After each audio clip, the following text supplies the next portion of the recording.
Ay, ay, ay. Bro, bro, bro. Ano yun? Ayun, oh. Mukhang dito pa lang. Ay, bro, napansin mo pati yung aso? Oo. Pati yung aso, takot na takot tumatakbo, bro. Ipatis pinidikte. Kus in ubito nostro presensya mo niya mur. Kusakrasit mihilux. Mga tol, ako po si Beams Ghost TV, nagbabalik. At kumusta po kayong lahat? Magandang gabi nga po pala.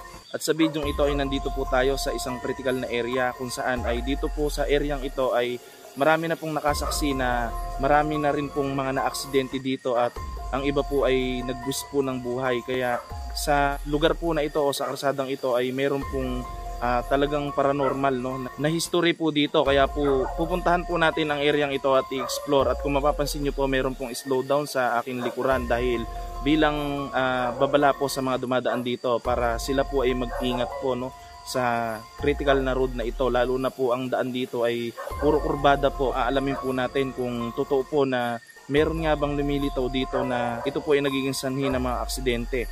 Sana po mga tol, no, wala po sa atin mangyaring masama sa bidyong ito at sana po ay samahan niyo po kami hanggang sa dulo ng bidyong ito. Hindi nga po pala ako nag-iisa, kasama ko po si Manlalakbay Ghost Hunter. Ito po siya mga tol.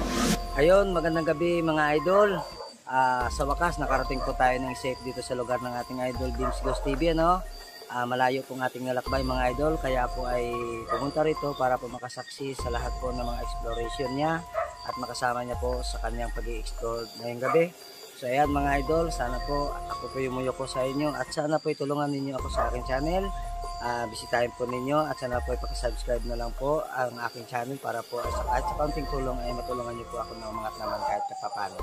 Ayun po, so sa lahat ng mga supporters ng idol natin Beams Ghost TV, sana po ay tulungan niyo po ako na umangat yung ating channel para po marami pa tayong mga video na i-upload na kasama natin yung idol natin. So ayun po, maraming salamat po sa inyo mga idol.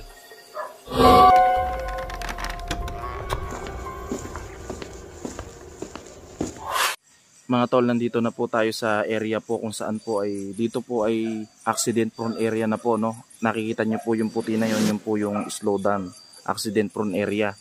At babaybayin po natin yung kalsada na to mga tol. At ito nga po pala si Manlalakbay Ghost TV. At kung mapapansin niyo po mga tol, no, may mga bahayan pa po dito. Pero sa bababaan po natin doon ay wala na pong bahayan. Sana po mga tol, no, ay samahan niyo po kami hanggang sa dulo ng bidyong ito at titinan po natin kung ano po yung mga makikita po natin sa amin pong eksplorasyon sa gabing ito.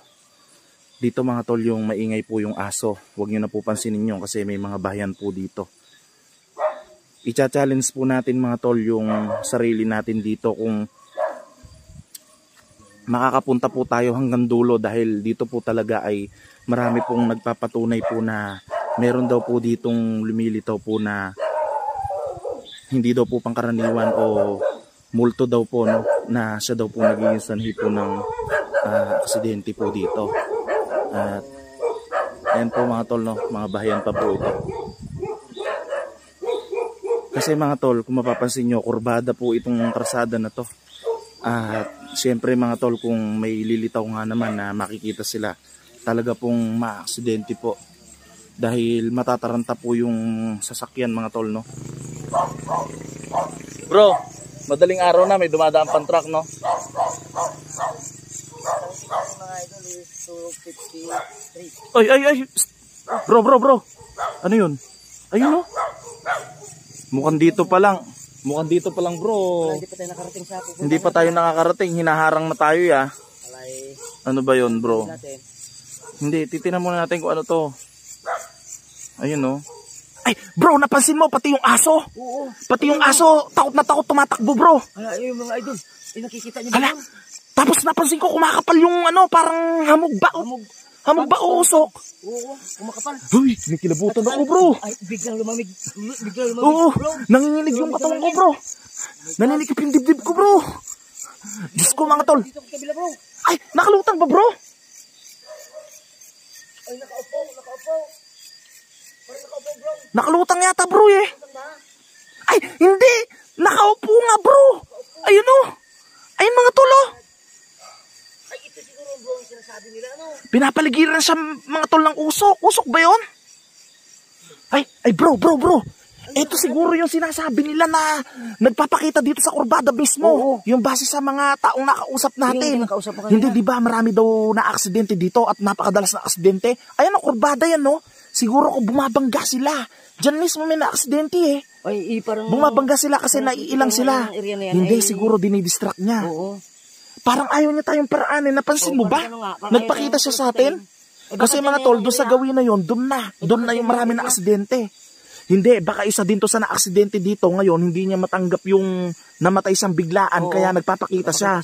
Ngayon, may galit siya sa area na to o sa mga sasakyan dito. Ang mahirap talaga tanggapin na pagka yung biglaan na pagkamatay mo, talagang hindi maiwasan yan, no, tol? Lapitan natin yung mga idol, lapitan natin. Ayan, nakaupo eh, oh. Ay, napakakadelikado. Eh, sinong uupo na tao dyan? Eh, gabing, anong oras na? Umaga na. Ay, oo, ay mag-aalas 3 na eh. Ito po kasi yung exactly time na lumalabas po mga tol yung mga multo, no? Parang nag 3 AM challenge po tayo. Lapitan natin? Kinakabahan ako, bro. Ha? Pati yung likod ko kinikilabutan, bro. Ano yun? Parang may naglalakad doon. Ayan siya. Oh, mga tol. Saka napansin ko parang kumakapal yung usok. Oh. Laganap buong karsada, oh. Iba nga yung usok, oh. Magkapali. Grabe, no? Lapitan pa natin, bro. Hindi ko alam, bro. Kinakabahan ako, ikaw, kaya mo? Ay, kakayanin ko. Yan dyan tayo. Eh, paano kung... Sandali muna, bro. Tara, lapitan natin. Tara. Sunod lang ako sa'yo, bro. Bahala ka. Os antipatis benedicte. Cos in ubito nostro presensya mo niya mur. Cos sacrasit mihi lux. Non dracosit mihi dux. Bade retro satana.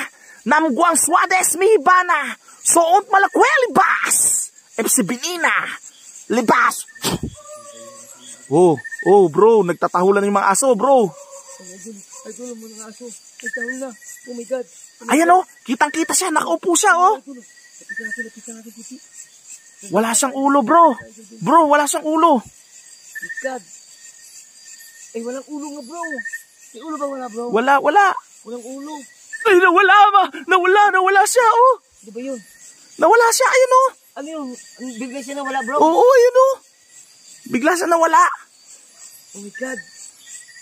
Ayun mga idol, oh, nawala nga mga idol. Kanina nakaupo lang eh. Biglang naglaho mga tol, oh. Bro, Ha? di ba nakaupo lang? Oo, biglang naglaho. Ayun, oh, dyan, oh. Wala.